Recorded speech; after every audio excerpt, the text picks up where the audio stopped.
Hi Smileys! මේ video එක මම කොහොමද මගේ විෂන් බෝඩ් එක හදාගත්තේ කියන එක ගැන.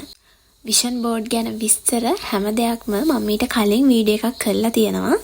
ඉතින් මේක බලන්න කලින් ඔයාලා ඒක බැලුවා නම් හොඳයි. මම ඒකේ link එක මේ වීඩියෝ එකේ description එකෙන් දාන්නම්. එහෙනම් අපි දැන් බලමු කොහොමද මම මගේ විෂන් බෝඩ් එක හදාගත්තේ කියලා.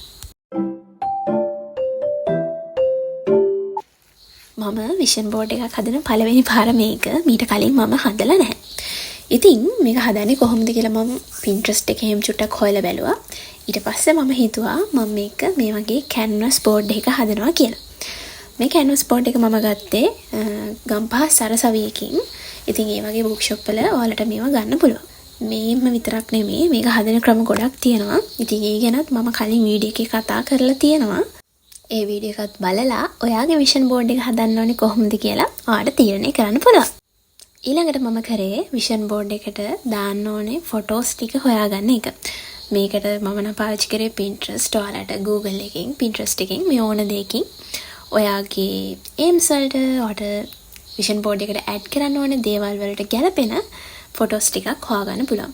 ඇත්තටම මම මේ පාර තෝරගත්ත ෆොටෝස් ටික වැඩි. ඒ කියන්නේ මම ඒක print කරලා තියෙන ටිකක් ලොකු වැඩි.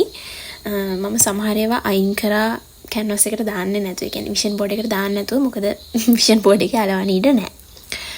කොහොම හරි ඊළඟට කරේ මේ photos ටික print shop එකකට දීලා stickers විදිහට print කරගත්ත එක.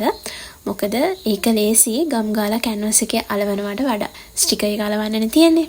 ඊට පස්සේ මම කළේ අලවන්න කලින් කොයි විදිහටද මේ canvas එකේ මේවා එන්න ඕනේ කියලා තියලා බැලුවා.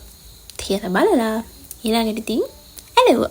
මං මගේ විෂන් බෝඩ් එක හැදුවේ මේ අවුරුද්දේ ජනවාරි වල. ඉතින් මේ වීඩියෝ එක හරිනම් මං අප්ලෝඩ් කරන්න හිටියේ ජනවාරි වල. හැබැයි මට මේක එඩිට් කරගන්න අමතක වුණ හින්දා මම මේක දාන්නේ 2025 මේ වල. මම කොහොමත් vlogs දාන්නේ පරක්කු කෝච්චිය වගේනේ. හැබැයි ඉතින් ප්‍රශ්නයක් නැහැ. විෂන් බෝඩ් එකක් හදන්න ජනවාරි මාසෙම එන්න ඕනේ නැහැ. ඔයාලට අවුරුද්දේ කැමති දවසක කැමති විදිහට ඔයාලගේ විෂන් බෝඩ් එක හදාගන්න පුළුවන්.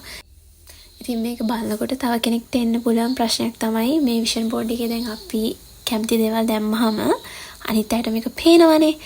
ඒකට කමක් නැද්ද කියලා. ඉතින් ඒක ඔයාගේ කැමැත්ත අනුව වෙනස් වෙනවා. අනිත් අයට පේන්නේ නැති වෙන්න විෂන් බෝඩ් එක හදාගන්නේ කොහොමද කියලාත් මම පුරුදු විදිහටම කලින් වීඩියෝ එකේ කතා කරලා තියෙනවා. එහෙනම් ඉතින් අලුත් වීඩියෝ එකකින් ඉක්මනට හම්බ වෙනකන් හැමෝම සතුටින් පරිස්සමෙන් ඉන්න.